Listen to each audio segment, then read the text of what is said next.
Hi, everyone, and welcome back to Taking Up Space with Jordan. I'm your host, Jordan, and today we have a very, very special guest, which is Austen Marie here from the NeuroSpicy Mama podcast. I'm so excited to have her on, and go ahead and give her a warm welcome.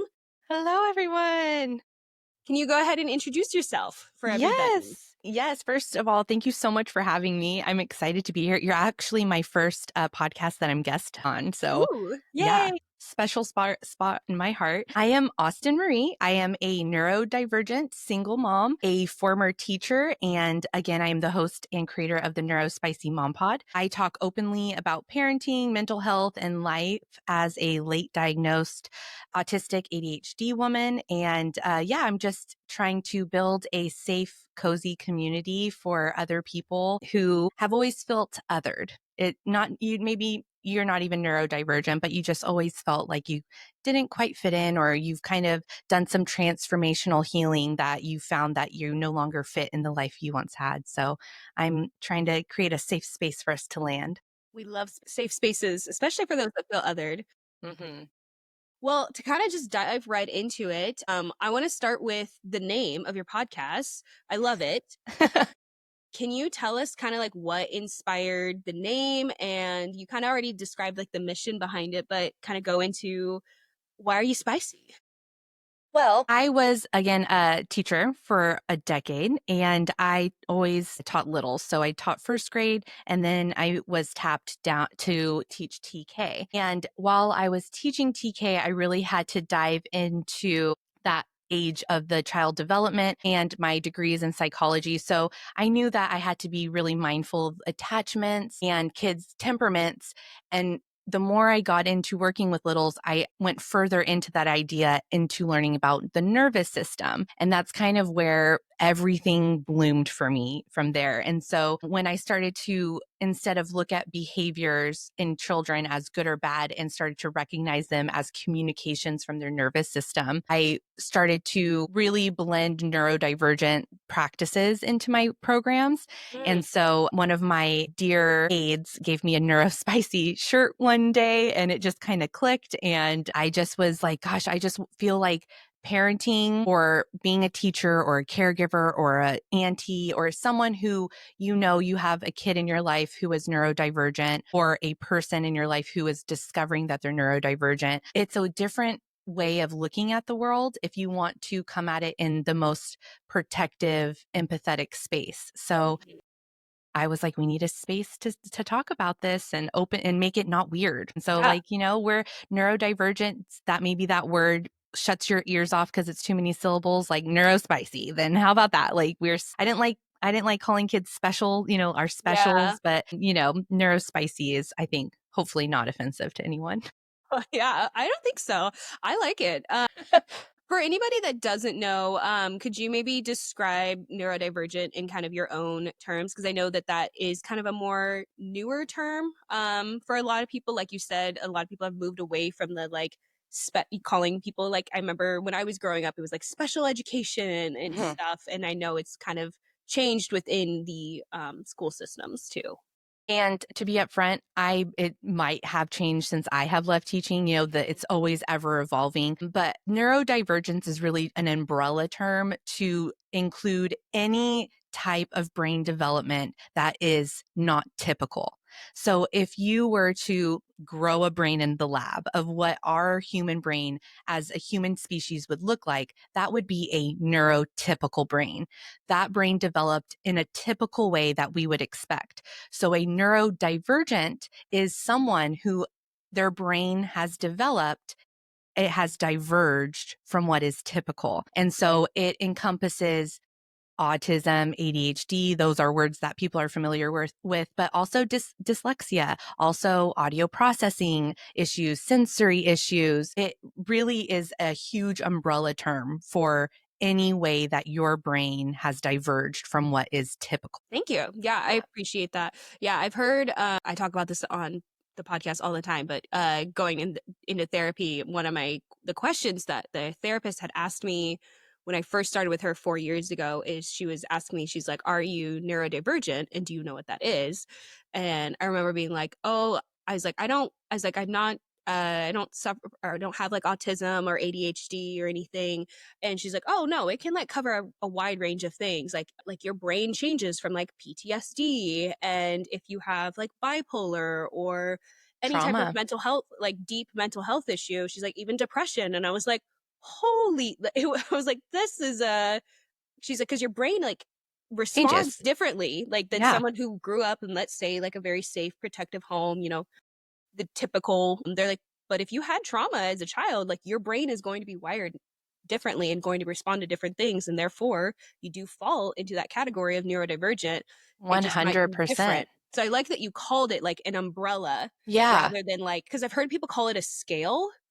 Well, And which I it kind of understand, but I do like the umbrella because it kind of does say like, hey, we're putting everybody protectively under this term, but everybody still has their own um exactly. So it's thing. like it covers everything that your where your brain is not typical of what you would Mhm. expect. And like you said, I just threw out big named ones, Yeah. but also CPTSD.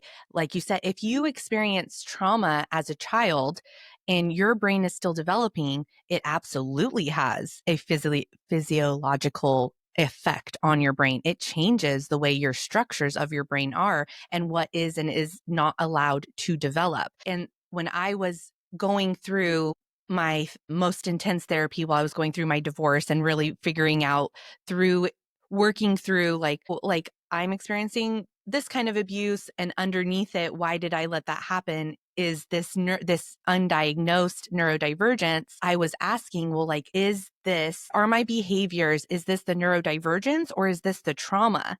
Yeah. And my therapist's response was like, does it matter? Because the symptoms are the same. Yeah. And I'm just like, I don't know, but I kind of do want to know. I do want Yeah. to know, like, am I this way because of my trauma so I can focus on healing that? Or am I this way because of my neurodivergence? And truly, what I had to do was heal the trauma part first so then I could discover what my brain needed. And I'm still in that. I mean, I'm still discovering. I still don't know. Yeah, I feel like anytime it's like therapy or anything like that, it's always like I talked about this with my therapist recently where I was like, it's one thing I love about therapy is you feel like you've figured out this section, but then there's this whole other thing underneath here and you're like, I don't want to keep digging at this Right? point. Like at some point we do hit the bottom, right? Or the There top, is however you want is to there think a about it. bottom? And then you're Yeah. like, oh no, it just keeps going. Generational trauma. Yeah, and it's like yeah, she'll be like, "Well, this doesn't sound like your own trauma. It sounds like generational." And I'm like, "Oh my goodness." There we go. I had So, to be the one. I had to yeah, be I the one had to to be the break one it. to yeah, had to be the one. Yeah. But then M we wouldn't be on here podcasting talking about it. exactly, exactly. So kind of staying in that realm, so you're a mom yourself. Also, we're recording this on Mother's Day, so happy Mother's Day. Thank Thank you you. for taking the time, to do this. Happy to have some alone time, some me time. Yeah.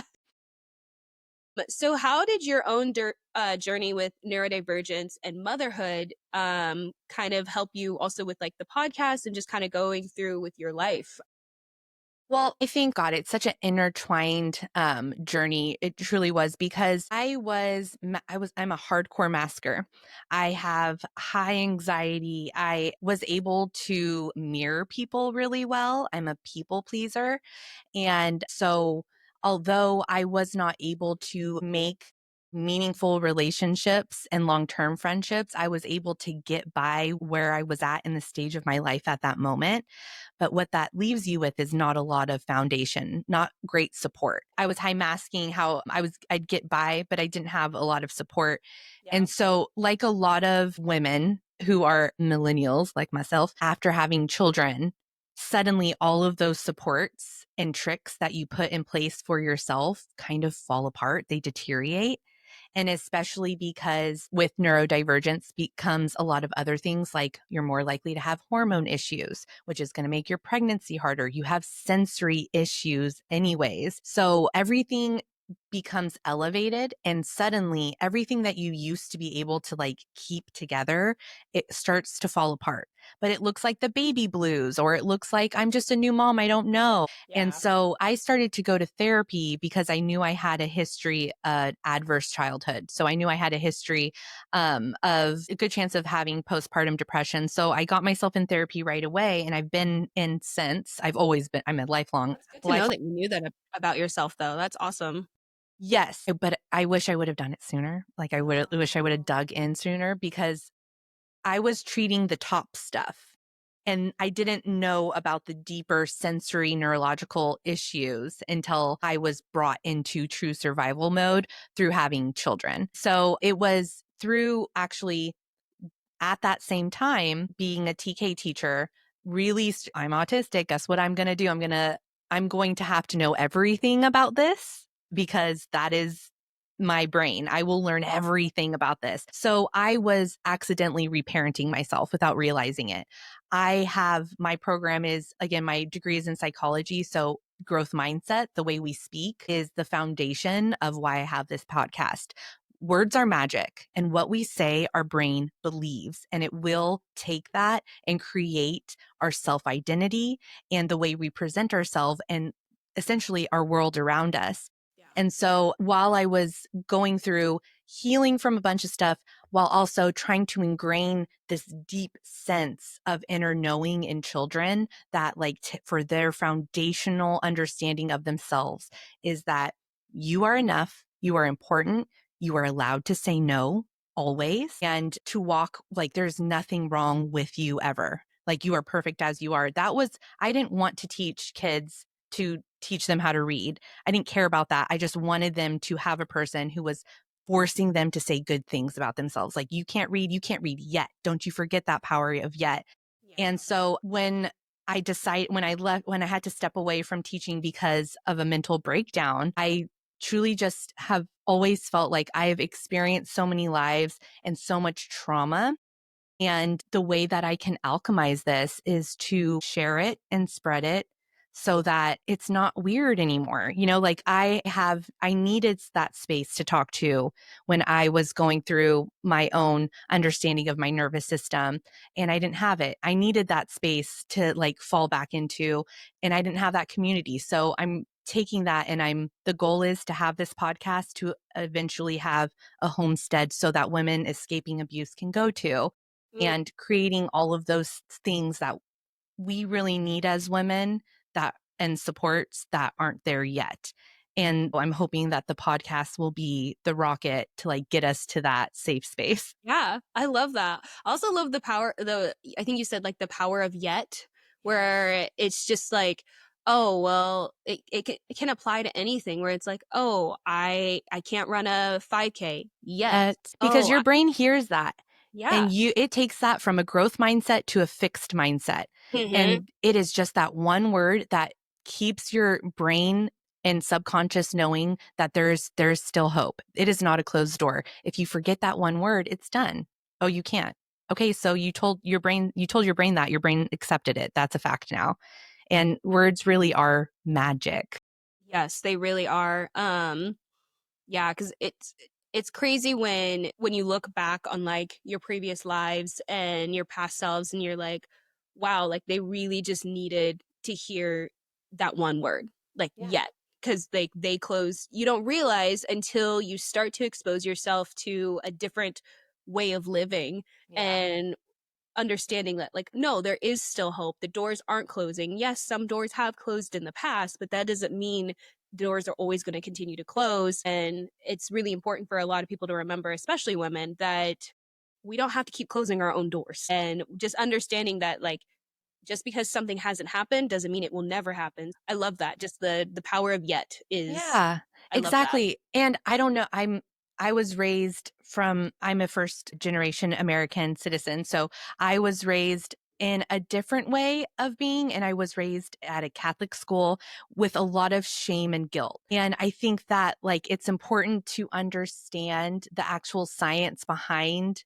the growth mindset, because it really does change, like the trauma changes your Yeah. brain. You can rewire your brain too. Our brain is so plastic, and not in the gross plastic, but that's actually the word neuroplasticity. And it can change by how you talk. And how crazy is that? And, I use that a lot when I went through my first bout of real bad depression by studying the Buddhism and just how they would utilize their words. And everything had so much meaning behind it because I was trying to control my depression by controlling my thoughts. And I think that even though that was way back when in my early 20s, it really did help me get a grasp on being aware of my thinking. And unknowingly, it was the first step into where I am now, where I recognize that like what we say and our thoughts matter so much because it controls our entire trajectory. 100% agree. Yeah. It is crazy when you look back on your life and you're like, "Oh, that was the first step of me stumbling Mhm. onto the path that I am now." Like, it wasn't really a step. It was more of I kind of fell and Yeah. fell in the right direction and it made Yeah. sense at the time. Because without that piece, this wouldn't make sense. If Yes. I didn't focus and study so much about how to take control and recognize how many negative thoughts am I having over positive thoughts right now? Where am I at with my gratitude? Where's my self-talk at? Because especially if you are neurodivergent, did you know there's people out there who are not constantly hearing things in their head? I did not know that. TikTok taught me that. I was like, what? Because if you're neurodivergent, that's not stopping. And the negative tallies can get up there aggressively. And I'm like, why am I yelling at myself all of a sudden? Yeah, my friend and I've talked about it, how it's like we're like, "Oh, we're overstimulated," and we're like, because we have all of this in our head, but then there's like the toaster is going off, the microwave is beeping, the dogs are barking. Why are the lights so bright? It's Why are the rude. lights so I bright? can hear them. They I need to can be hear quiet. the buzzing of the oven. Why can't you hear the buzzing of the oven? Yeah. So it's always crazy when you just like when you start to expose yourself to, and that's why I do love TikTok. I know there's a lot of downsides to it, but I do love TikTok in that there's some parts of normalization that I think should go away, but Mm. it does normalize that it's like you're not alone. And there's so many things that I've learned about like women's health that I would not have learned if I hadn't had TikTok or I hadn't learned had, I learned everything on TikTok. yeah, Who I am now is because of TikTok. And I say that like with my whole chest yeah. because I started 2020, I had a baby in lockdown. And so what else was I going to do? Yeah. And he was colicky, so he was breastfeeding 24/7 and I would watch it to stay awake because at first my For You page was fun and funny. And then all of a sudden it started getting into like the fair play model and invisible labor. And then I'm like, there's names for this. Oh, you're like, yeah. Once you It, can start naming something, you're like, okay, A, it's given the mystery away. And uh-huh. B, I can actually start doing more active research. And I can talk about it. And Yes. now you know what I'm saying because it's Yes. hard. And I think there was a gap for women where we were not really told what it's really like to be married and be a wife and be a mom, really, unless you had like that great open communication. But there was just this veil for before TikTok about how happy grandmas were. And then you were like, oh, wait, they were like essentially prisoners. Yeah, Like, they weren't wait. actually happy. Yeah. I love when older generations get a hold of TikTok. I love it. They're so messy. They're so messy. They put everyone's business out there and I'm just like it's like giving old like Facebook when people would post on Facebook their whole entire life story and I'm Oh just my like God. but there's so many lessons in it too. And so Well, that's why I love it. if you can go for, okay, I'm a young mom. I don't know what to experience. You can find that. There's even dads you can follow who are like, hey, you don't have a dad, follow me. I'll show you how to winterize your house or something.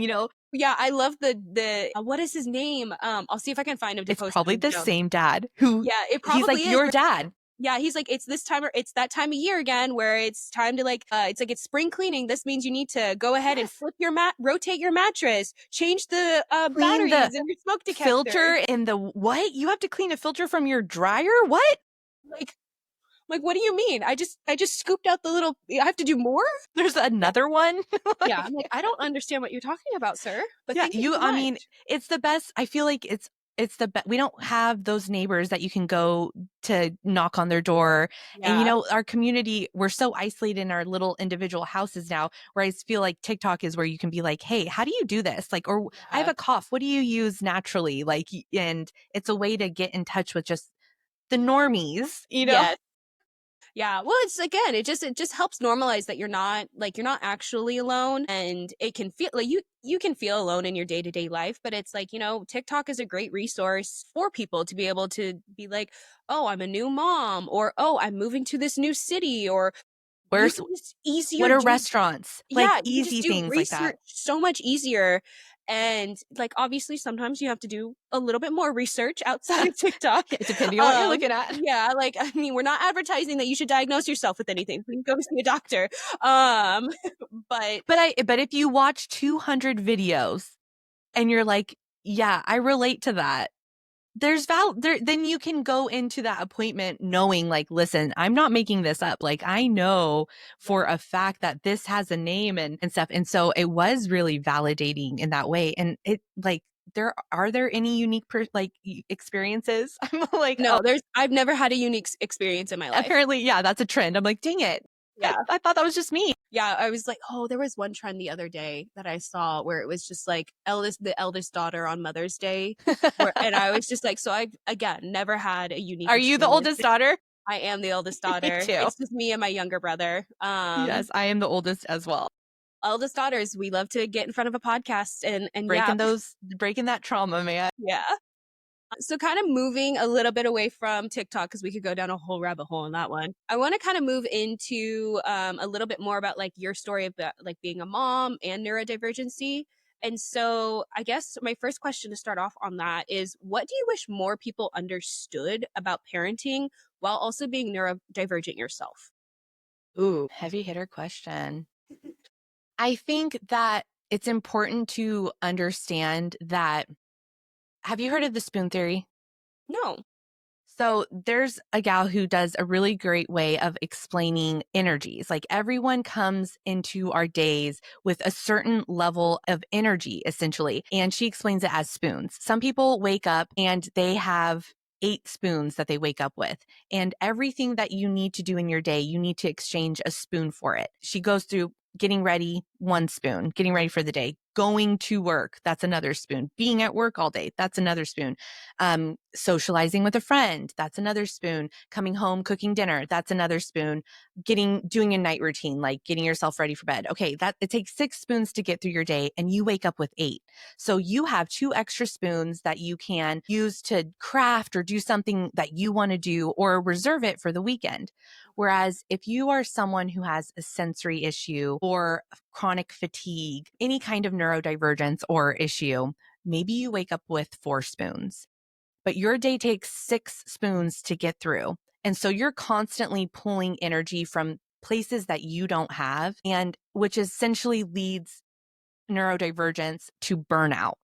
And so, what I wish that people understood for themselves is that it is not going to look the same for anyone ever, ever, because what you're coming with is so different. Your baby's needs are different. Your needs are different. This type of support you have is different. And I really held myself to this standard of, as a woman, I should have it all. My house should be clean. I should be able to keep my kids fed, make their own food. Everything's organic. I should have my own garden growing and because I couldn't do that, I felt like I was failing without letting myself consider, girl, like you haven't had a shower in 2 weeks. You haven't had a day to yourself. When was the We last need to time you use this the we need to ate? use a spoon to take care of ourselves. Yeah, exactly. And so I wish that whole like this is a woman's job, this is a male's job, like these roles that we assign only hurt us.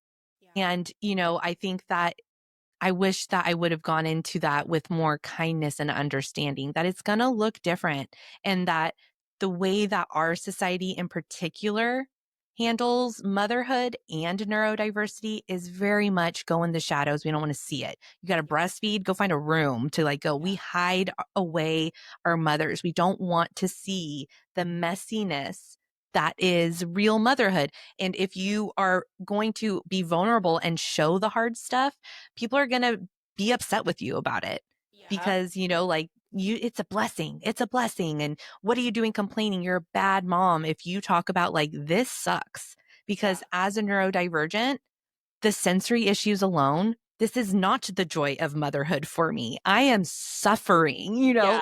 in a real way. I'm in fight or flight. And so for me, I'm enjoying motherhood now as my children become less of a sensory issue for me, Yeah. essentially. They're not tugging on me all the time. I'm not being overstimulated. So my nervous system is now calm enough to enjoy them. And that's okay. That was 5 years of their life. They have the rest of it. And so if you are struggling a lot with the newborn baby stage or the toddler stage where they're loud and it's exhausting, yeah, that's exhausting. It's okay if you don't like it. There's more to motherhood than just when they're little. Yeah. I love that. Yeah. I only have a couple friends that have babies, but they're all very like new babies. Like I think the oldest is maybe 3 now. Those are And babies. the mom, she called her a pterodactyl. And she's like, I just never, she's like, she's talking now, she's moving. She's like, I have a wild animal in my Yeah. house. It feels that way. And she's also neurodiverse. She's very, very ADHD. And she was also a late diagnosis. I think she got diagnosed like a year before she got pregnant. And then which I think did you get diagnosed before you got pregnant or after? After two babies. After. Wow. Okay. So she got pregnant um like a year after she got diagnosed, and then she had to go off of her meds. Ooh. And so her whole entire, so she was having all these hormone issues, and then she was also didn't have her meds anymore. And so I just remember like she was like breaking down and sobbing because she's like, this is almost ruining like pre-motherhood. She's like, I'm supposed to be like having fun, picking out baby clothes and like baby names and like painting the walls and just like I'm supposed to be like having that nesting bliss. And she's like, there's no nesting bliss. And she was just saying though that she's like, even though I have this pterodactyl now, she's like, I feel like a much better mom because I do have my medicine that I do need. And because I have better tools, because I was diagnosed a year before I Yeah. got pregnant. And she's like, I was exploring all these different things, and then I had to pivot because now my whole entire body is not my own, and it has to nurture and grow an eyeball. Yeah. And she's like, and that's a lot of work. And It's so, exhausting. yeah. And I was just like, but that was the first time that I ever like kind of realized that it was like, oh, there's a lot of aspects to motherhood that I don't think get talked about enough. And the neurodivergence part of that, I think, is one of those that definitely gets buried or just put under the bed, thrown in the closet with the door shut type of things, because it's like, no, you're supposed to enjoy motherhood. You're supposed to be a happy mom. Listen to, yeah, how she was like, I should be so happy right now. And that, like, we should all over ourselves all the Yeah. time. And guess what? No, sometimes you're going to be sick with morning sickness the whole time. I expected that, oh, I'm going to breastfeed. The weight's going to drop off. No, it won't. Sometimes it doesn't. Sometimes it lingers for 2 years. I wish that we were more, it's like we only allow women to experience things in this much. And Yeah. if we're not, if we're outside of this, we're ungrateful or we're doing it wrong or we're just not, and it's just like, Yeah. hey, we're whole ass humans. Like, can we just like allow ourselves to experience the good and the bad and that not make us a bad person or a bad mom about it? Because like, that's just not realistic. And then what it does is it keeps us isolated because we feel too guilty to be like, I fucking can't handle my kid today. Like my Yeah. kid's driving me nuts. And I think that it's getting a little bit more normalized, but we do need to honor like the fact that there's a lot that goes into just being a woman in this world, in this society. And then you add motherhood on top of that. It's exhausting. And we don't have a lot of supports set up for that at all.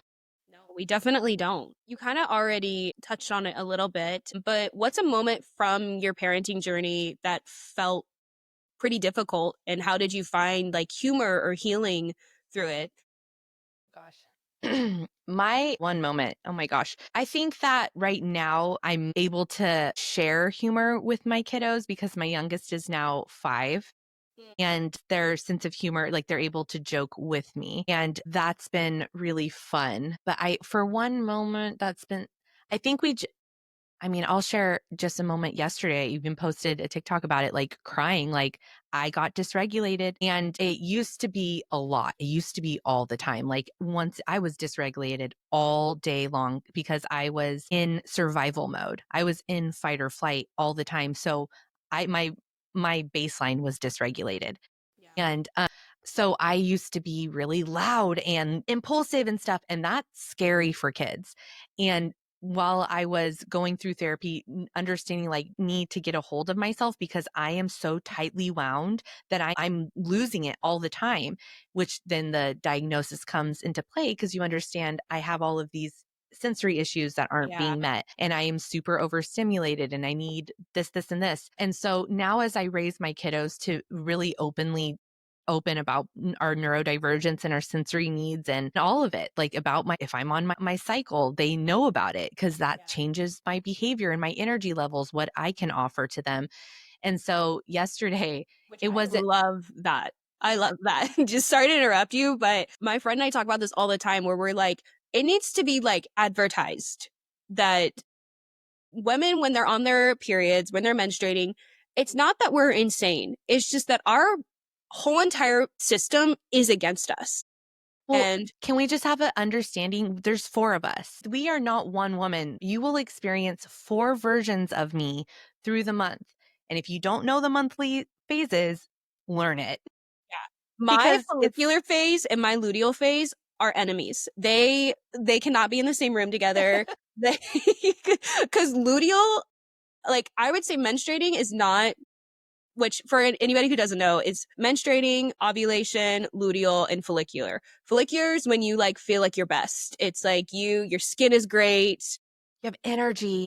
your energy is Let's start a great. podcast. Yeah, like you're like, oh my God, I could do anything. Even when you're working out, you are actually stronger when you are in your follicular versus when you are hit luteal. People are like, oh, I just have no energy. I just Where's like, your progesterone? Down the yeah, tank. yeah. It's nowhere to be found. It's nowhere to be found. And so luteal is, I would say luteal is worse than menstruating personally because luteal, like mentally for me, that's when the mean thoughts come up. That's when I look in the mirror and I'm like, my clothes don't fit because now I'm feeling overstimulated because my skin feels too tight. My hair isn't falling correctly. It's just, Like, if you speak to me, how dare you? yeah, How dare you? like you put a question, you put a period at the end of that Teams message to me. And Are we fighting? are we fighting? You said K instead of okay. I'm sorry. The abuse. The abuse. Oh, you sent me straight to voicemail. I didn't know we broke up. I'm sorry. You ate the last chicken nuggets in the fridge. Dead to me. Like, those are fighting words. Yeah. Words. And But I yeah. think it's insane that we're expected to just like go along every single day as if there is not a huge shift of hormones that control everything about us. Like, Yeah. it's crazy that the world that men refuse to like learn it. Yeah. Like we're half of the This is population, guys. this is a safety hazard for you It guys. is a safety. Please learn. Like I'm not a proponent of violence, but luteal me? Well, I mean, you'll find out. Yeah, you might find out. But And yeah. I mean, But I love that you have that conversation with your children so that they understand well, that, I think doesn't it tie together if you're going to live a life that is being respectful of your neurology and raising kids in a way that's biologically and evolutionarily respectful, then like it makes sense that I would be respectful for how my body works in a secular way. And it's not fair for my kids to not understand why am I these 4 different women, yeah. and it's because we don't teach it that way. And so it's like, yes, my kids absolutely understand that my hormone cycle is monthly, their hormone cycle is 24 hours. That is why our society runs on a 24-hour system, because that's a man's hormone cycle. So guess what? Like, you wake up there and you just follow their day. And when we get to like the 5 o'clock socializing hour, why is that? That's because that's when their testosterone is down, their estrogen is up, they're naturally chatty. The way that our world functions is so that men are most comfortable all the time. The way everything is set for them. So the way that we shift that so the world is comfortable for us is to bring that information to the front. Like, no, like I don't work that way. My Yeah. hormones are completely different. And it's hard when you have a 9 to 5 job because you're expected to show up with the same amount of energy every single day. Yeah. And I think that if you're a woman who is neurodivergent, you might also have PMDD or PCOS, which I have both. And so but those, we don't qualify that as being disabled, even though it radically changes the way that I am able to show up in my day, and my thoughts are strong enough that we still persevere and we're still doing it all. Yeah. I mean, which I love. You said we live in a world that makes men comfortable. And it's like, it's why so many women go out of their way to make men uncomfortable now, I'm where so it's here like, for it's not it. even that hard. I'm It's just so here for it. you question them, or you're like, well, what if this? And then they're No, like, you it's watch just, their brains shut off. it's And not it's so even like we funny. have to go out of our way to make them uncomfortable. It's just if we just stop going, like if we just stop making accommodations for them, they're like Yes. blown away. And it's Yeah. just like, what? No, Yeah. I didn't get accommodations. Like, Yeah. I sir, didn't get accommodations. So sorry. It doesn't go both like ways. boys are falling behind. Behind who? Behind what? Yeah. What's the end of Have that you, sentence? what are your thoughts on the male loneliness epidemic? Oh, geez, Louise. Geez, Louise. Get the fuck out of here. Look at any woman when a man says he's lonely. I'm sorry. I'm Sorry? sorry. Get the fuck out of here. I Yeah. mean, and I think that goes along with the fact that I teach my kids about where I'm at in my cycle, and what that means is because they're gonna grow up to be men, Mhm. and they have You have 2 to. boys then? I have 2 boys, Mhm. and it's hard being a woman who hates men raising boys. It's a lot of 'Cause you pressure. gotta, I feel like you have to also, like, tone it I down sometimes too. don't. I do not. Because I think that it is important for them to understand that boys who do not learn to understand and control their emotions and their feelings grow up to be men who are dangerous. And Oh, that's fair. statistically speaking, men are the most dangerous things on this world. And I let them know it because they are boys. And being a man is so much responsibility because you have to create the safe space. Otherwise, there is none.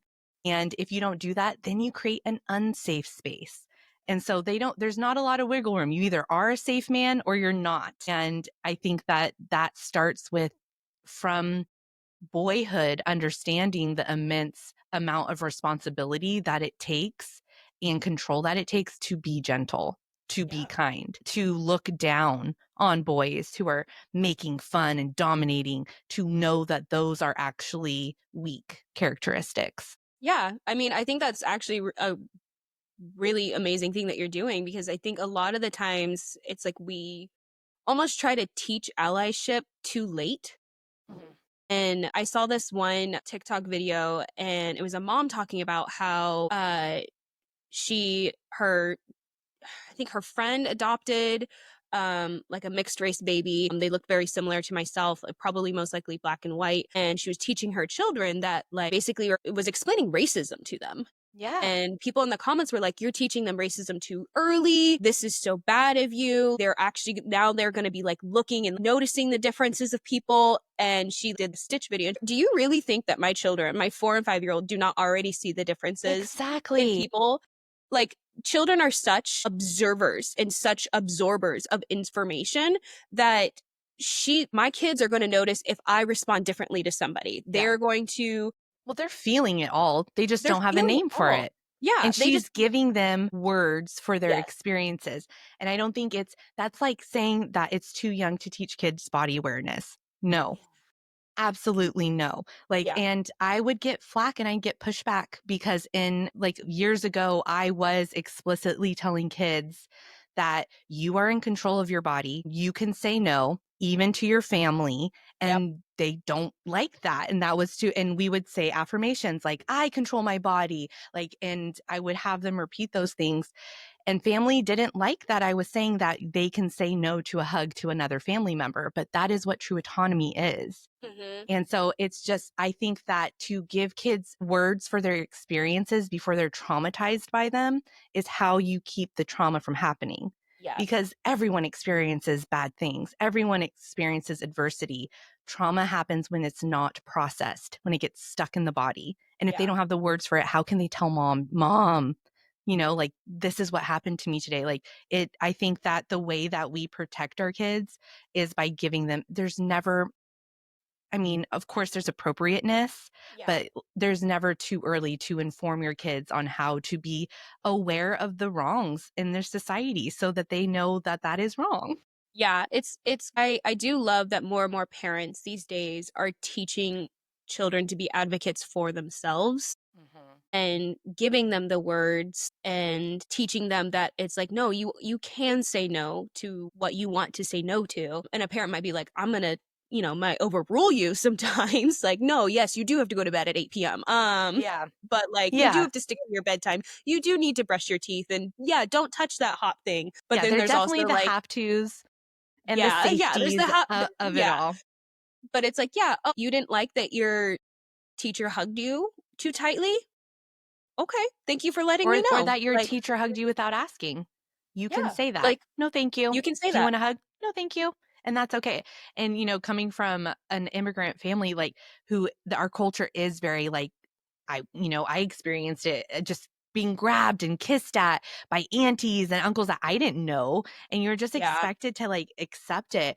And it was really hard for my mom to not immediately grab her grandbabies and start kissing. One loves it, loves deep pressure, loves the love. The other, he will laugh if you even pretend to tickle him. He's so sensitive to touch and it's just not for him. And so, it's about also reframing that, you are loving them in a way that they can accept it. Maybe to you, giving squeezes and kisses and all that, you're expressing your love for them, but they can't accept it because they're having an internal meltdown. Whereas if you respect someone's, boundaries, essentially, you are actually giving them more love than if yeah. you were to like physically show it. Yeah.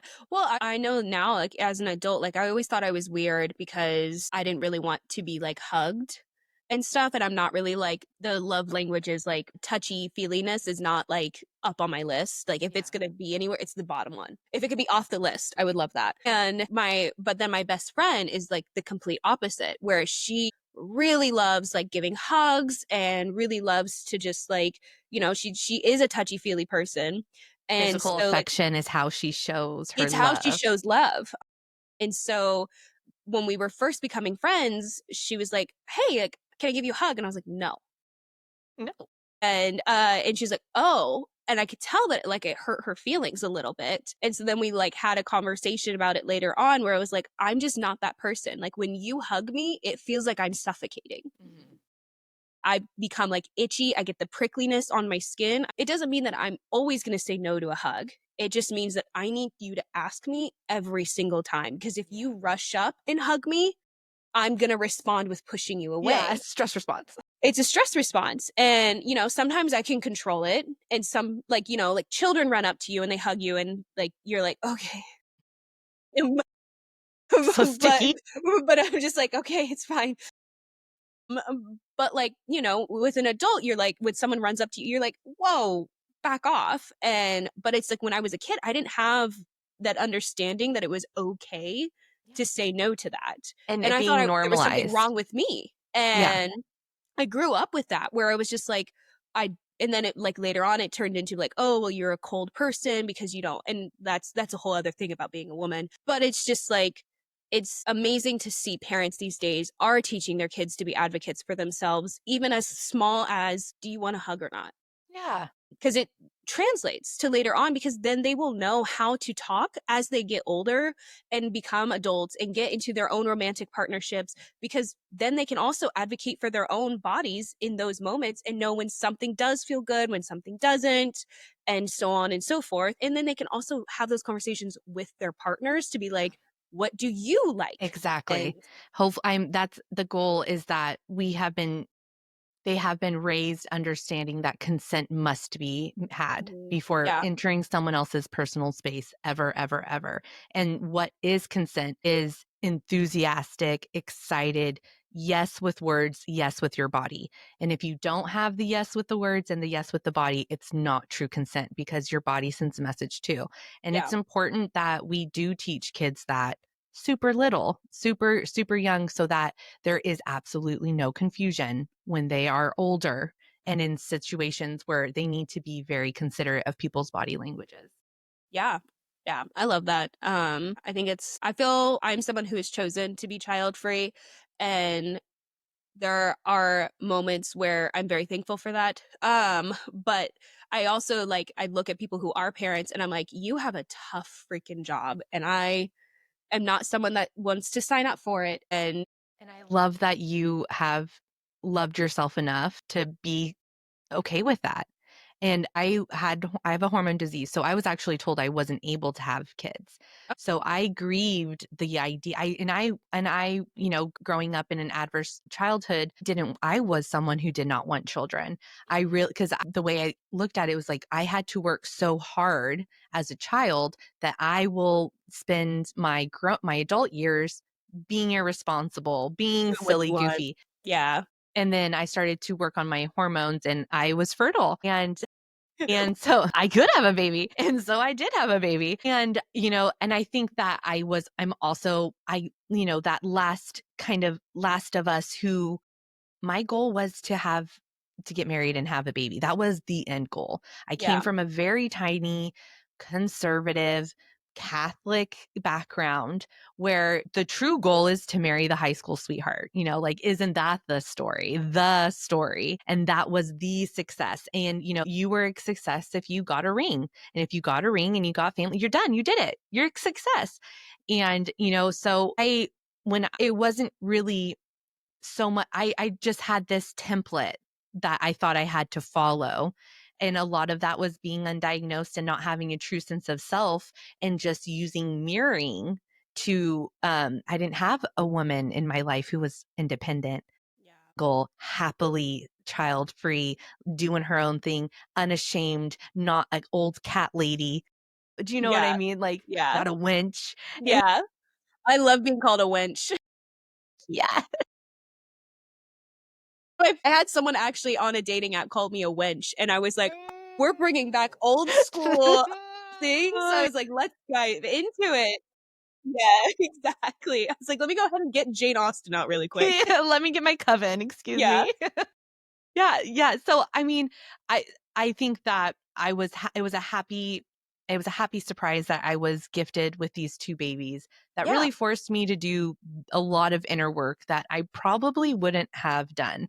I would probably still be trying to, keeping up with the Joneses, people please my way into having what I think is the picturesque life. And now as I'm unmasking, I'm realizing that is not actually who I am and what I want at all. Yeah, but it is more isolating when you do choose to live like that very conscious life. My kids already suffer from being left out from things not being invited because I am the weirdo of the Mhm. small school my kids go to. And so, there are those prejudices that come with living a very conscious life. And I'm rambling. I don't even know what the original question was. But yeah, so yeah, I totally forgot. I was started rambling hardcore.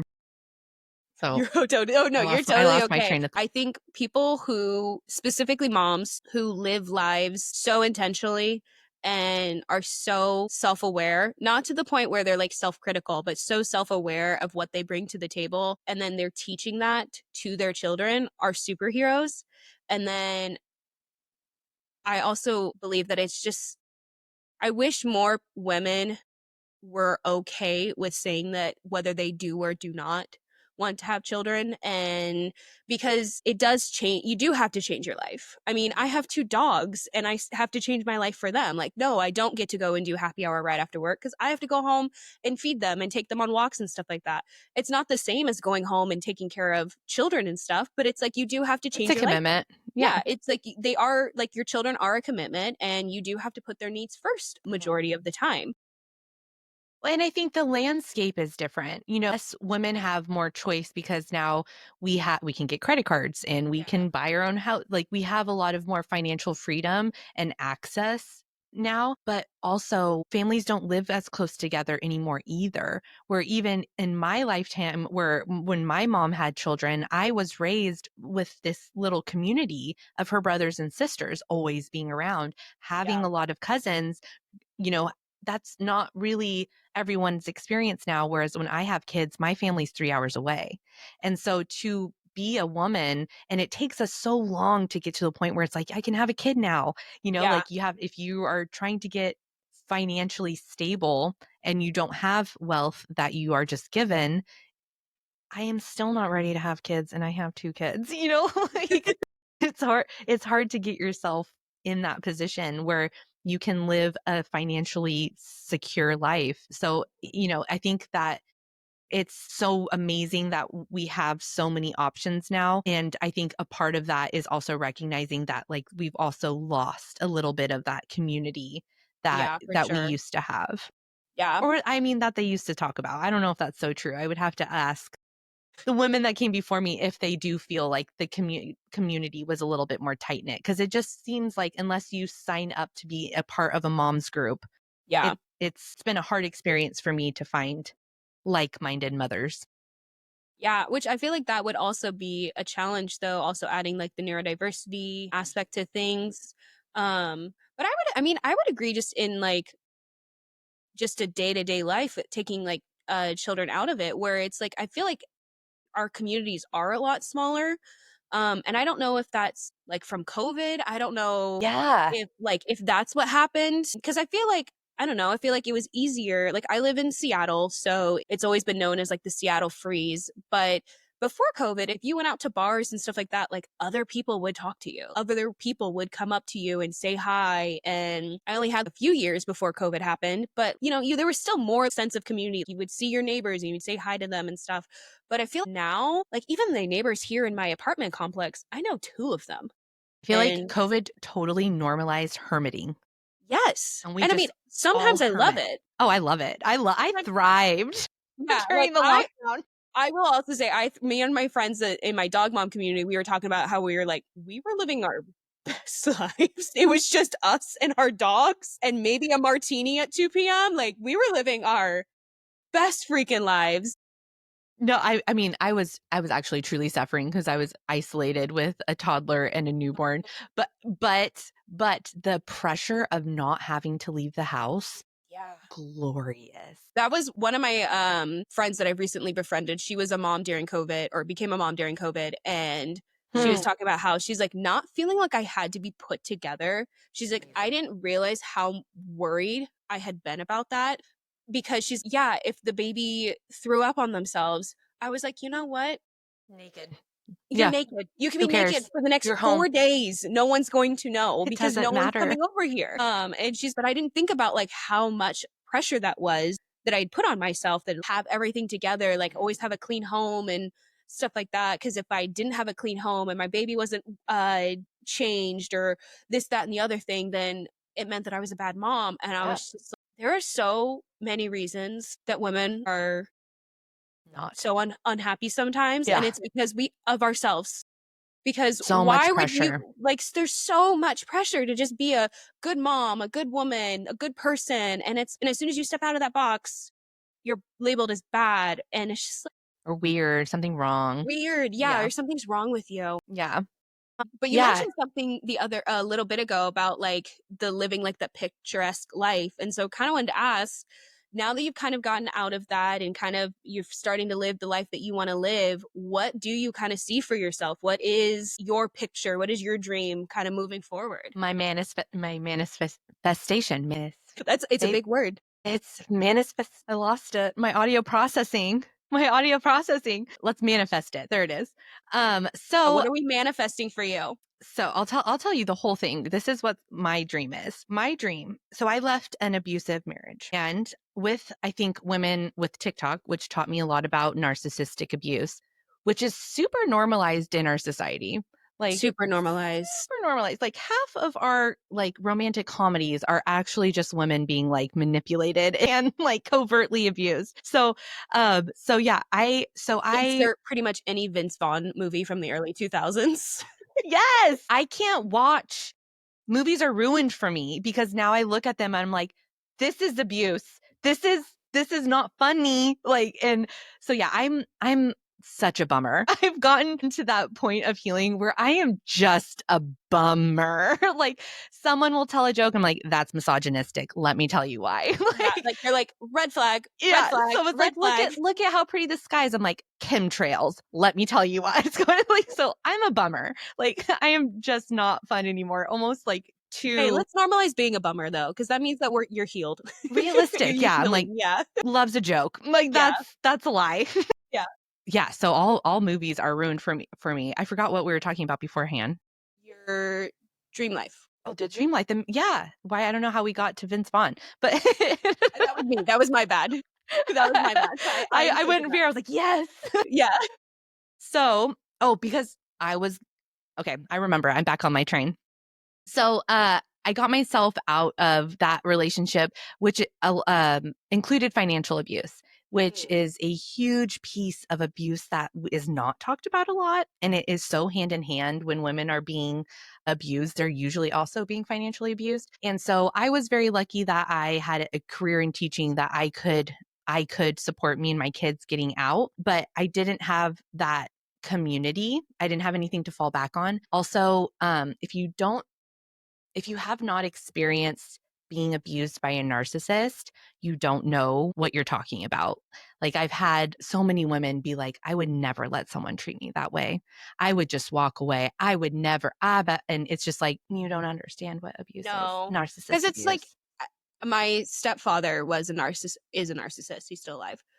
I know what was, And no, yeah, still is. was well, yeah, well, because I have no contact with him, and so and have been no contact with him for almost 3 years now, which like It's a bless. big thing. But my mom was in a relationship with him for over 20 years, and I got to see it from being the daughter. I got to see it from like him putting it on me, and it's but you would also see the good moments too. They're Yeah, not like that's and the they don't thing. you didn't fall in love with the narcissist. You No. fell in love with a different person, or at least the person they showed you. Yeah. And I Which think a was lot of yourself. They mirror you. yeah, Unknowingly fell in love with all of the best parts of myself, but he took them from me and called it his own. So yeah, if you see, especially if you're a daughter of it, it's like you see it in all of the ways because you see it how it affects the family, how it affects your mom as a woman, how it affects the dynamics.